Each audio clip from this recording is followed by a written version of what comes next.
বাইদেৱে সম্মান জনাব ধন্যবাদ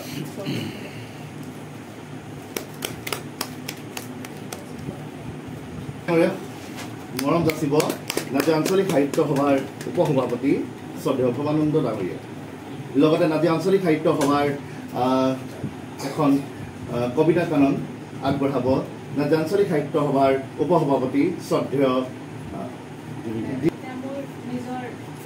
নাজিৰা আঞ্চলিক সাহিত্য সভাৰ সভাপতি শ্ৰদ্ধেয় লুই চন্দ্ৰিকা বাইদেৱে তেখেতৰ নিজা দুখন কিতাপ আগবঢ়াব শ্ৰদ্ধেয় বীৰেন সমাজ ডাঙৰীয়া ছাৰ লগতে সকলো আহক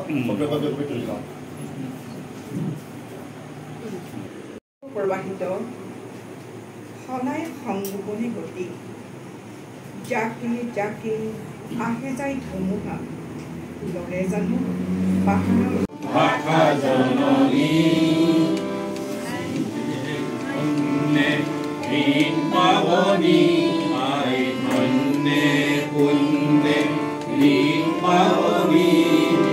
চিৰচেনেহী মোৰ ভাষা জননী প্ৰকৃতি পৰশে ৰসে কমল কমল চঞ্চল হৃদি জলে ভালে পৰিমল কোমল চপাৰ কলি ঢৌৱে ঢৌৱে ঢৌৱে তুলি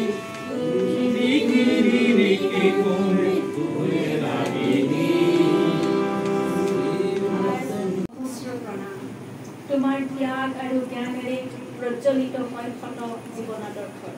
সেই নিৰ্মাতা তুমি এই খনিকৰ মানৱ সভ্যতাৰ দেশৰ সমৃদ্ধি আৰু জাতিৰ কথা তোমাৰ কমাৰ শালৰ গড়খনতে বাৰুদত জুই জ্বলে পঞ্জীভূত শত শব্দ প্ৰতিভাৰ সেই মহিয়ান তোমাৰ বুদ্ধিভ্ৰমৰ শীতল নাজিৰা চকীবুক উচ্চতৰ মাধ্যমিক বিদ্যালয়ৰ অৱসৰপ্ৰাপ্ত অধ্যক্ষ শ্ৰীযুত বীৰেন শৰ্মা ছাৰৰ আজি 84 বছৰীয়া জন্মদিন আজি এই জন্মদিনৰ উপলক্ষে নাজিৰা আঞ্চলিক সাহিত্য সভাৰ তৰফৰ পৰা উলগ আৰু অভিনন্দন জনোৱা হয় তেখেত একেধাৰে কবি এজন শিক্ষাবিদ গীতিকাৰ লগতে এজন শ্ৰেষ্ঠ সাংবাদিক তেখেতৰ যি কৰ্মৰাজি সেই কৰ্মৰাজিয়ে নাজিৰা সমগ্ৰ অঞ্চল তথা অসমবাসীৰ বাবে এটা যোগসূত্ৰ আনি দিছে আৰু নৱপ্ৰজন্মৰ বাবে তেখেতৰ যি আদৰ্শ সেয়া সদায় আদৰণীয় হৈ ৰ'ব সেই উপলক্ষে নাজিৰা আঞ্চলিক সাহিত্য সভাই আজি এই শুভ দিনত তেখেতৰ দীৰ্ঘ জীৱন আৰু তেখেতৰ কৰ্মৰাজি আমাৰ বাবে পাথেয় হৈ থকাৰ কামনাৰে আজি তেওঁক শুভকামনা জ্ঞাপন কৰে ধন্যবাদ